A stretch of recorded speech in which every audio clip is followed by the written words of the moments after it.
doon balog sa Babuyan Island. Sana So sabi nila, 6 na oras yung biyahe bago makarating. Lah, ang ginagawa mo dyan, best friend? Ba't ka nandyan? Paring well! Teka lang dyan, pare. So hindi talaga siya yung driver dyan, guys. Ewan ko ba't na siya nandyan. Para sa kalaman nyo, guys, sa malaking bangka nga pala kami nakasakay para mas safe. Oo, para ganito, papakita ko sa inyo. Yan, ganyan. And then, sakto may nakasabayan ngayon pupunta ng Babuyan, which is maliit lang siya na bangka. So, ganyan ang sila pang maliit lang na bangka.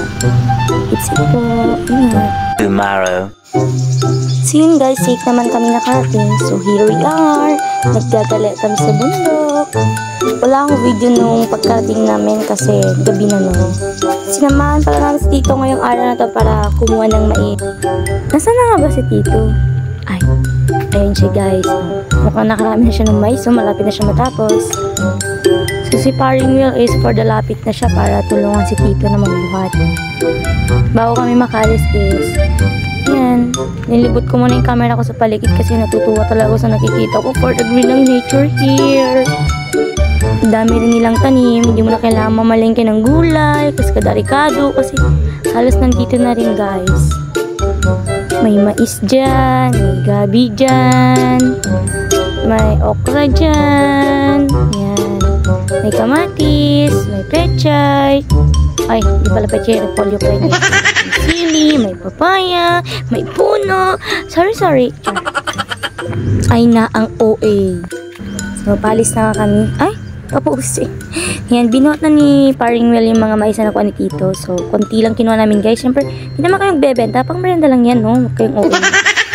So, yun na nga, naglalakad na kami guys para umuwi. Siyempre, ano nga rin? Nung pauwi na kami is may nakasabayan kami yan, mga magpapastol ng kambing nila and I think kamag-anak nila to guys.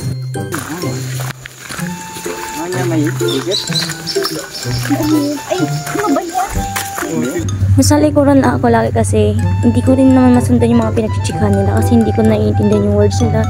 Pero meron yung mga ibang words nila na nagigets ko naman. At alam niyo ba, ang bibilis na maglakad. Yan, lagi na ako naghahabol. Yan, nilibot ko na naman yung camera ko. Grabe talaga, ang ganda dito. And, naudinakmanin na, tarinakmanin. Ito yung nasa Jessica So eh. Nakakain daw to. Pero syempre hindi ko kinain, no. Ayaw ko pang mamatay, nakakamatay daw yun. Gago! Hinabol ko na naman sila dito. Kapibilis maglakad. So yun nga, malapit na kami. For the gutom na rin kami kasi maaga kami pumunta dyan. Tinabol ko na naman sila dyan. Diyos ko, kabibilis kasi maglakad. Ay. Ayan na nga, sa wakas nakarating din kami. Grabe, ang ganda talaga. Gusto niya? Kumuha kayo. Hindi kita sa mukha eh. Ayan, nabutan pa sa amin si Tita nag-iihaw dyan ng isda. Kasi paborito ko daw yan. Ganun bait, diba?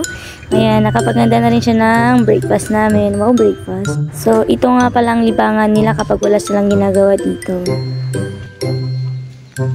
Nung wala na kaming magawa ni paring Will mga best friend is nagbalat na lang kami ng mais para mamaya is tamang salang na lang si Tita sa kusina para maluto. Yan, for the chika-chika na rin kami. Ewan ko kung pinag-usapan namin yan basta mga musang kasi kami. So yun lang po. Thank you for watching. Please like, follow, and share our video for more update. Thank you.